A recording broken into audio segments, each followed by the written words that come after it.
বিএনপির স্থায়ী কমিটির সদস্য সালাউদ্দিন সাহেব, উনি গতকালকের ঘটনায় জুলাই যোদ্ধা যারা গতকালকে আহত হয়েছে তাদেরকে ফ্যাসিস্ট আওয়ামী লীগের অনুসারী হিসেবে তাদেরকে আখ্যা দিয়েছেন।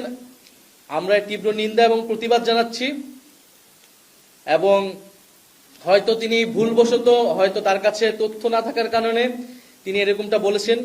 যেহেতু তিনি দীর্ঘদিন দেশে ছিলেন না, যেহেতু তিনি জুলাই অভ্যুত্থানের সময় দেশে ছিলেন না, রাজপথে ছিলেন না, সেহেতু হয়তো তিনি জানেন না যে কে রাজপথে ছিল, কারা লড়াই করেছিল, কারা বুলেটের সামনে দাঁড়িয়েছিল।